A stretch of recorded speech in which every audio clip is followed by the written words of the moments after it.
vamos a ver en el tema 4 un poquito más acerca del personaje, vamos a repasar el tema de la estructura y nos vamos a clavar en los elementos importantes del primer acto del guión, ¿no? De la primera parte de la historia del guión cinematográfico que vamos a ir desarrollando.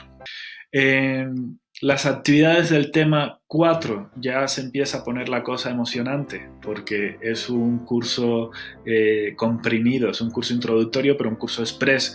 Queremos tener escrito un guión de cortometraje en aproximadamente un mes, por tanto ya debemos ponernos las pilas y empezar a trabajar seriamente. Van a diseñar la estructura del cortometraje añadiéndole más elementos. Ahorita solo tenemos 2 elementos, que es el inicio y el final básico. Vamos a crear el esquema de eventos dramáticos de toda la historia, vamos a construir la escaleta de la historia, vamos a hacer el primer tratamiento de la historia y vamos a escribir las 2 primeras páginas del guión. Bueno, el esquema de pasos no es más que una descripción puntual, paso por paso, punto por punto, cómo evoluciona dramáticamente la historia, ¿no? Se enumeran, ¿no? 1, 2, 3, 4, 5, 6, 7, todo lo que pasa dentro de la historia que haga avanzar el drama, que haga avanzar el personaje hacia sus objetivos o los conflictos que se presentan por el camino, ¿no? Todos los acontecimientos ordenados cronológicamente. Aquí no vamos a hacer experimentos de estructura ni de orden, simplemente los vamos colocando como aparecen. No es necesario que lo pienses en términos de escenas cuando estés haciendo este esquema de estructura de pasos dramáticos, ¿no? Las escenas pueden contener a veces más de un paso dramático. En un mismo escenario se pueden dar varios acontecimientos que hagan avanzar la historia en varias direcciones. Eso ya lo pensaremos más adelante. Ahora es qué quieres que pase para que la historia avance.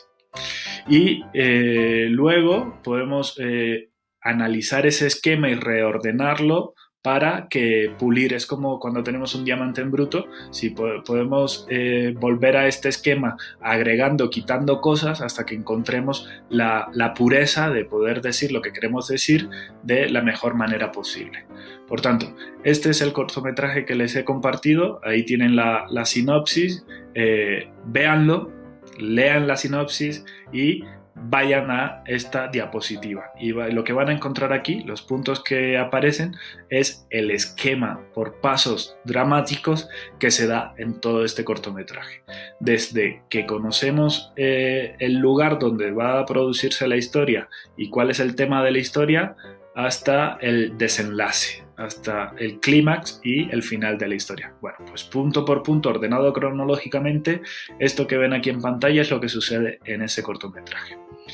¿Para qué sirve un esquema de pasos? Pues siguiendo al autor Daniel Tubau, uno de los principales autores de teoría del guión, pues aquí vemos una serie de ventajas, ¿no? Que nos permite conocer qué es lo que se cuenta en la historia, qué es lo que hace avanzar la trama, que nos informa de algo concreto, ¿no? El contexto de los personajes, sirve para saber cuándo se presentan los personajes, cuándo se descubre algún objeto en concreto, cuándo se aparece un obstáculo en un momento determinado, cuándo se plantea o se desarrolla o se resuelve algún conflicto en concreto, ¿no?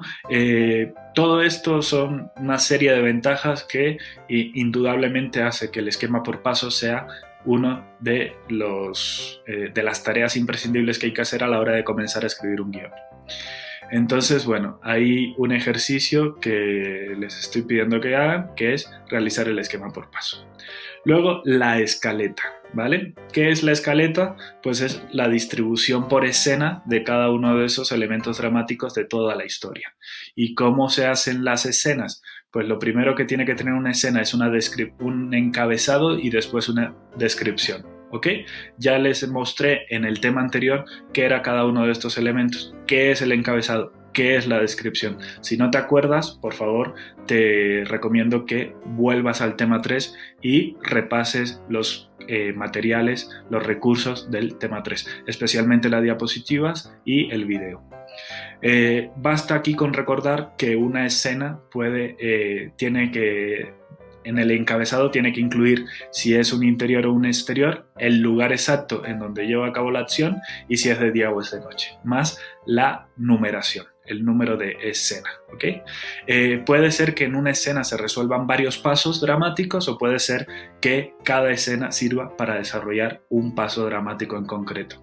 Aquí, muy resumidamente, están las 14 escenas del cortometraje. Como pueden ver acá, de la 6 a la 9, de la escena 6 a la 9 hay como 4 escenas donde sucede prácticamente lo mismo, el mismo paso dramático, solo que diferentes momentos, diferente día, diferente vestuario, diferente atmósfera, diferente ambientación. Ya se darán cuenta cuando vean el cortometraje. Entonces, esto es otra tarea que deben de hacer, que es construir la escaleta de su cortometraje en función del número de escenas que quieran construir. Y ya por último lugar desarrollamos el tratamiento. ¿Y qué es el tratamiento? Pues desarrollar todas las descripciones con detalle de todas las escenas. Puede incluir o no el encabezado, eso ya es opcional. Se desarrolla completamente la explicación de lo que pasa en cada una de esas escenas. Se narra en prosa, en tiempo presente. Se puede, como les mencioné en el tema anterior, se puede ir construyendo una escena por párrafo o más de un párrafo si es muy compleja la escena, y hay que describir todos los detalles, los personajes y las locaciones que aparecen en cada escena. Lo que buscamos es la progresión dramática de las historias. Aquí pueden ustedes apreciar el ejemplo del tratamiento del inicio del cortometraje que les he recomendado. Bueno, y para finalizar, una cita de Daniel Tubau que dice que en nuestra imaginación las cosas siempre están muy claras. O sea, yo puedo tener la película perfectamente construida en mi cabeza, solo al momento de ponerme a escribir el guión descubrimos que no está tan claro como pensábamos. Por tanto, la principal tarea es escribir, escribir, escribir y escribir. Así que, resumiendo, van a ser 3 ejercicios en 3 documentos distintos. Uno es el esquema de pasos, otro es la escaleta y por último el tratamiento. El tratamiento por lo menos del primer acto del cortometraje, ¿ok? La escaleta completa de toda la historia y el esquema de pasos completo también de toda la historia. Luego, dentro de los materiales también les comparto un repaso a lo que es la estructura de 3 actos, y ahí también les explico que se vale experimentar con la estructura. La estructura de 3 actos es muy valiosa para los largometrajes de ficción, pero el cortometraje suele ser un campo de batalla de experimentación para los cineastas que están empezando y también para los guionistas, que sirven para probar diferentes cosas, diferentes estilos, estructuras no lineales, estructuras de historias en paralelo. Entonces, bueno, en el ejercicio en donde les pido que completen su estructura agregándole más elementos como que van a encontrarse acá. Como pueden ver, está el principio y el final, que esos son elementos que ustedes ya han construido, pero van a describir también cuál es el detonante de la historia, ¿no? Cuál es el elemento que rompe la rutina del personaje, cuál es el punto de giro o los puntos de giro si es que hay más de uno, y cuál es el clímax de la película, cuál es el momento culmen de la historia donde el personaje se enfrenta al principal obstáculo y resulta exitoso o, por el contrario, fracasa en la obtención del objetivo que detonó el drama, que detonó la historia de la película. Entonces, lo que yo les voy a sugerir es que copien estos elementos y vuelvan a pegarlos tantas veces como sea necesario para que en un mismo archivo, en un mismo documento, puedan ustedes experimentar con diferentes elementos de estructura, o puedan combinarlos y puedan alterar el orden y ver y experimentar y recibir retroalimentación de cómo quedaría con diferentes estructuras, ¿vale? Todas las ideas, es un momento de lluvia de ideas, todas las ideas pueden ser valiosas, no desechamos ninguna, vamos a ir guardando diferentes versiones en un mismo archivo. Pues en el repaso del tema de estructura, ahí van a ver que se les menciona que para el cortometraje, al ser una duración mucho menor que la de un largo, lógicamente, pues hay veces que se trabaja solo con 2 actos, ¿no? Y eso pues también es válido.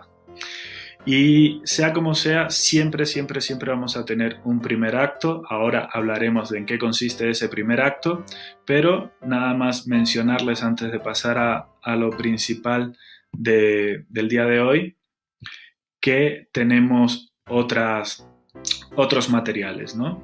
Un documental de guionistas norteamericanos hablando acerca del oficio de guión cinematográfico, un video del director Guillermo del Toro hablando sobre creación cinematográfica y 2 lecturas, un repaso al tema de estructura y la de la que les mencioné de pasos, escaletas y tratamiento. Esos son diapositivas, eso no son lecturas. 2 lecturas que son el desarrollo argumental y la estructura, ¿de acuerdo? Esas las van a encontrar acá, son documentos de 3 o 4 páginas que también es importante que los consulten, ¿no? Este, por ejemplo, tiene una extensión de 5 páginas. El tema 4 dedicado al primer acto. En el primer acto lo que vamos a hacer es fundamentalmente seguir construyendo al protagonista. Es el momento en el que se presenta al personaje principal de la historia. Tenemos que mostrar cómo es la vida de ese personaje antes del inicio del drama, antes del conflicto. Se muestra el status quo. Tiene que haber un gran contraste entre la vida normal del personaje y lo que va a ser después la aventura de la película. Nos vamos a centrar nada más en un personaje porque al ser un cortometraje no hay tiempo para dedicárselo al desarrollo amplio de más gente, ¿no? De más elementos dramáticos, ¿no? El personaje es un elemento dramático que requiere mucho esfuerzo y mucho trabajo, entonces vamos a centrarnos solo en uno. Ya conocemos sus atributos básicos, que es la edad, el oficio, la situación sentimental, y esos son elementos que en la descripción tienen que aparecer, ¿no? La edad del personaje, por ejemplo, se pone entre paréntesis después de que el nombre aparece por primera vez en una descripción. El atributo económico, pues se puede describir la manera en la que viste, ¿no? Y ya con eso hacernos una idea de si es rico o es pobre. La situación sentimental, pues necesitamos desde el principio de la película presentar que si el personaje tiene familia o si es solitario o si está casado. Tenemos que buscar una escena en donde se aprecie eso, ¿no? La situación económica, pues también. Todos estos elementos definen cuál es el status quo, la situación inicial del personaje al inicio de la historia, que es muy distinta que al inicio del drama. El inicio del drama es cuando se presentan los obstáculos y los problemas del personaje. Entonces, bueno, vayan especificando todo esto en anotaciones porque luego lo van a necesitar a la hora de que vayan armando su tratamiento. Los personajes, para ser complejos, necesitan tener algunas cuestiones que los hagan únicos. Pueden tener talentos únicos, talentos desconocidos, ser expertos en algo o tener una gran habilidad en algo, pero también pueden tener debilidades, pueden tener flaquezas, pueden ser cosas tangibles o intangibles, ¿no? En el caso de Superman, por ejemplo, la kriptonita era su gran debilidad, a pesar de ser un superhéroe que puede volar y tiene una fuerza increíble, ¿no?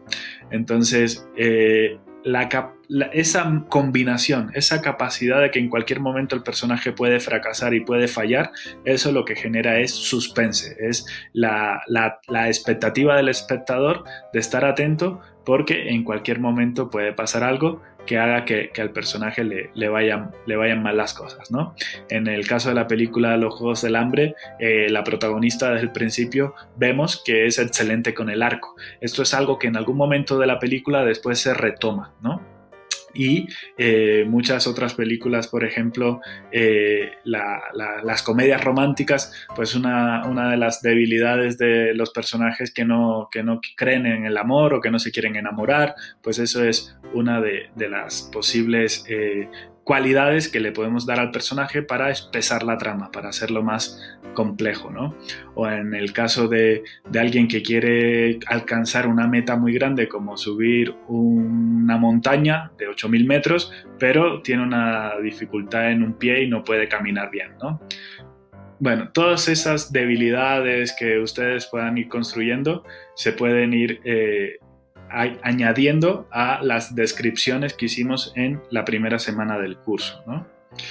Lo que les mencionaba, que yo voy a presentar e introducir esos superpoderes o esas debilidades en el primer acto del cortometraje, porque en algún momento de la historia se pueden recuperar, ¿no? Si yo, por ejemplo, presenté que mi personaje tiene muy buena puntería, es porque probablemente al final de la historia va a necesitar usar una pistola para conseguir en el momento climático no fracasar, no perecer, ¿no? Mata al malo de un disparo con la última bala que le queda en el cañón, ¿no? Pues ¿por qué? Porque al principio del cortometraje, en el principio del guión, les mostré una escena donde el personaje con los ojos cerrados es capaz de disparar y dar en el centro de una diana, ¿no? Pues eso es la recuperación. Si yo al principio de mi historia demuestro que la kriptonita de mi personaje es el alcohol, por ejemplo, es un personaje alcohólico, pues a lo mejor a mitad del segundo acto pues tiene un fracaso en el trabajo por llegar borracho o llegar de resaca, ¿no? Y hace que le despidan y quede en la pobreza, en fin, todas estas son elementos que se introducen aquí al principio para que luego se retomen al final o en algún momento de la trama como pinzas, ¿no? Vayan pensando en eso de cuándo voy a introducir un superpoder o una debilidad y cuándo la voy a poder utilizar en la historia. Luego hay que introducir siempre deseos. El drama cinematográfico básicamente se construye en torno a lo que quieren los personajes, ¿ok? Hay deseos de cambio o deseos de no cambio. Si mi personaje es súper feliz, pues su deseo en la historia es que esa felicidad nunca cambie. Si mi personaje es un fracasado, pues va a desear cambiar en algún momento. Entonces, hay diferentes tipos de deseos. Deseos de toda la vida, deseos de la historia o deseos de la escena. El deseo de toda la vida es un deseo que a lo mejor en la película el personaje no vamos a ver si lo consigue o no. Es el deseo de tener una casa, el deseo de viajar a algún país exótico. La película no trata de eso. Entonces le podemos dar complejidad al personaje presentando cuál es su deseo de toda la vida.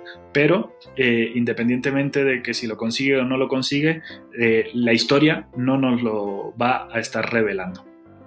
La historia nos va a hablar del deseo dentro de la historia, ¿no? Pueden ser deseos tangibles o intangibles. Puede ser ganar un campeonato o ser respetado, ser feliz, tener éxito, ¿no? Pero estas son cosas muy ambiguas, muy indefinidas, ¿no? Habría que buscar la manera de traducir a cosas concretas qué significa ser respetado. Pues tener una oferta de trabajo, tener una buena retroalimentación, un buen comentario, una felicitación, ganar un premio importante, etc.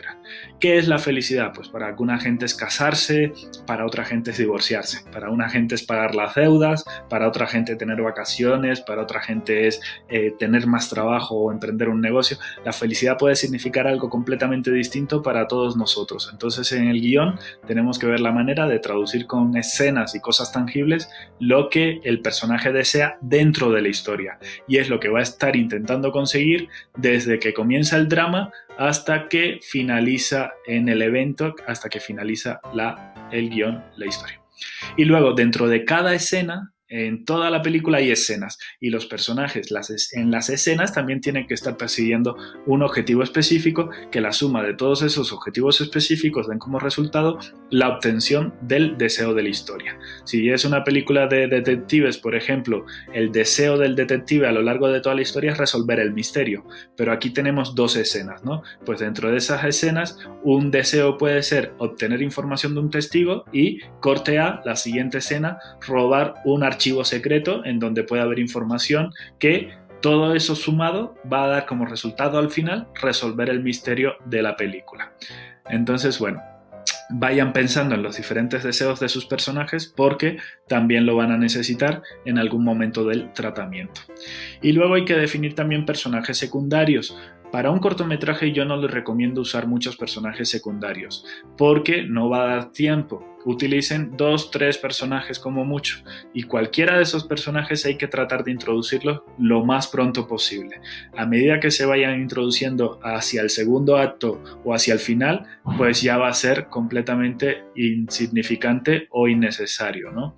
Esto para los largometrajes pues no aplica. Hay películas extraordinarias como El tercer hombre de Orson Welles, donde el personaje principal aparece casi en las últimas escenas de la película y funciona perfectamente, pero porque Orson Welles era un genio y se podía permitir ese tipo de caprichos, ¿no? Los personajes secundarios, ¿para qué sirven? Bueno, pues pueden permitir reforzar las características principales del protagonista a través de contrastes, ¿no? Si el mejor amigo del protagonista es torpe, pues el protagonista se va a ver mucho más sofisticado, audaz o inteligente. Si el amigo del protagonista es muy guapo, a nuestro protagonista nos va a resultar feo, pero a lo mejor eso nos interesa porque la historia del protagonista consiste en ser popular. Entonces ese contraste de fealdad con el mejor amigo guapo al principio puede resultar útil, ¿no? Y pues generar ese tipo de contrastes entre los estereotipos y los arquetipos, que es algo de lo que les hablo en el texto que les compartí. Y luego también en muchos cortometrajes y en muchas historias tiene que haber un antagonista, es una fuerza que se enfrenta a los objetivos del personaje, es un obstáculo en forma de personaje.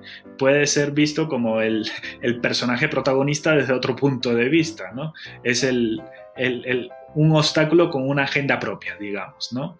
Entonces hay antagonistas dentro de la historia, pero también puede existir antagonistas dentro de las escenas que hagan que el personaje tenga dificultad para conseguir lo que desea, ¿no? Que se interpone en el camino. No necesariamente es un villano, ¿no? No piensen en términos así de caricatura o de superhéroes o de cómic. Un antagonista pues puede ser simplemente un doctor que te prohíbe salir de casa, ¿no? Ahora que está de moda el tema de quedarse en casa por indicaciones médicas, y el protagonista es una persona hiperactiva que no soporta estar enclaustrado en una casa, pues el antagonista es el doctor que por prevenir y por salud pública le dice que no salga de su casa.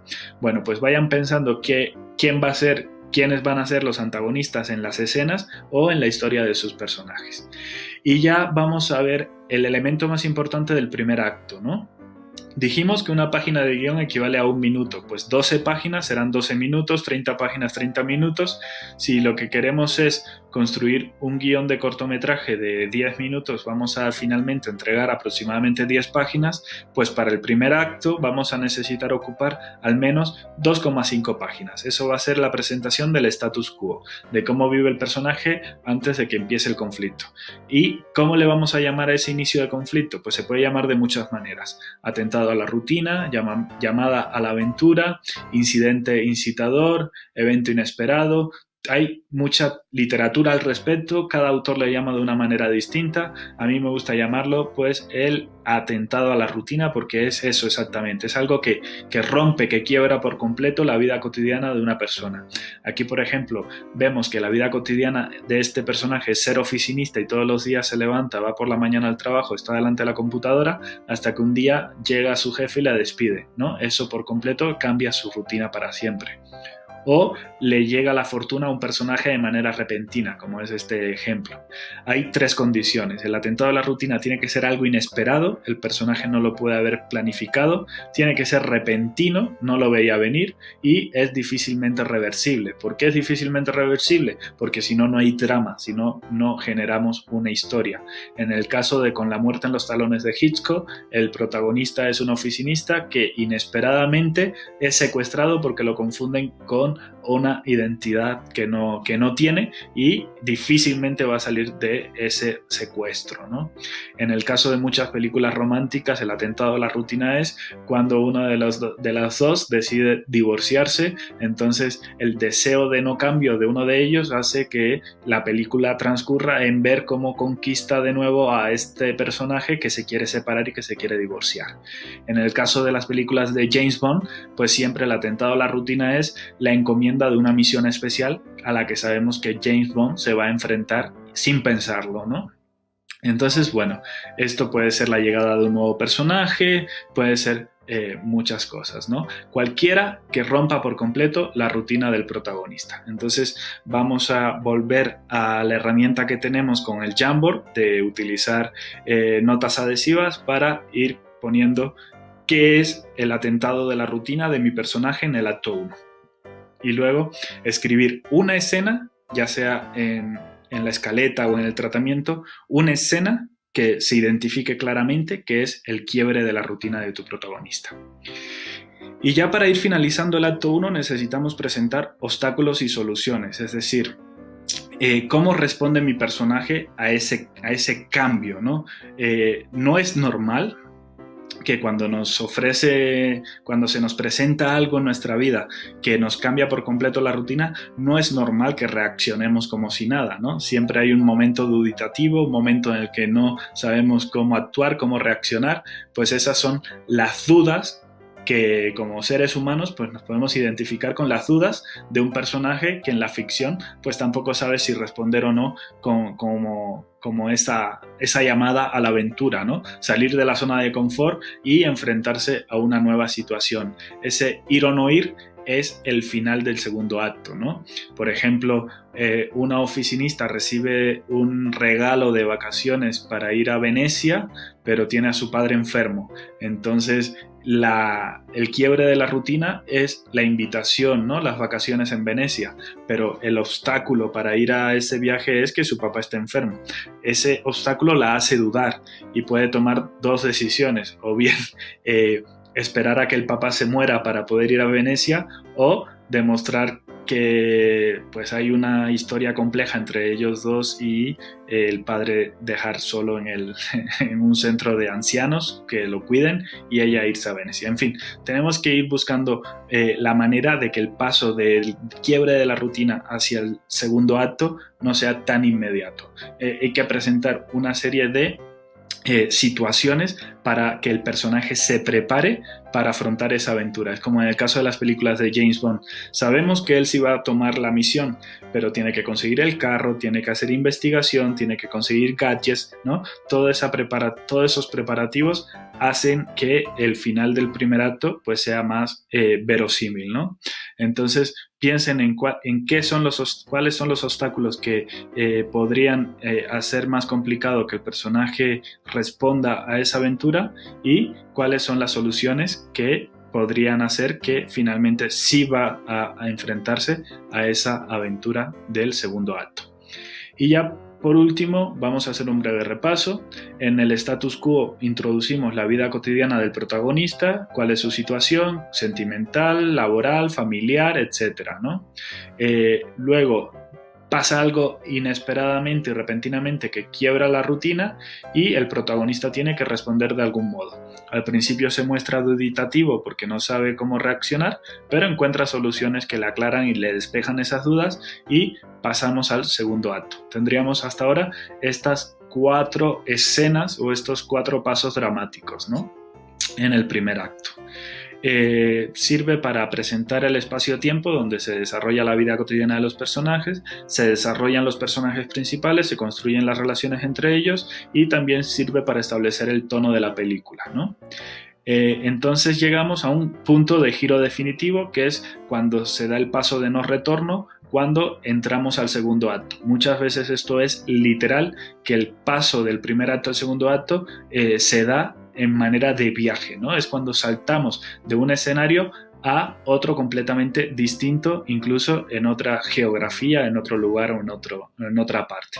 Entonces tendríamos que tener por lo menos estas 5 notas adhesivas dentro del primer acto y estos 5 puede ser que esté construido en una o más escenas. No es necesariamente que cada una de esas notas adhesivas corresponda al número de escenas, pero sí al número de pasos dramáticos del primer acto. Ya con esto daríamos por finalizada el tema del día de hoy, correspondiente a la estructura del primer acto. Hagan sus ejercicios y consulten los materiales y si tienen alguna duda, pues estamos en contacto. Muchas gracias y hasta luego.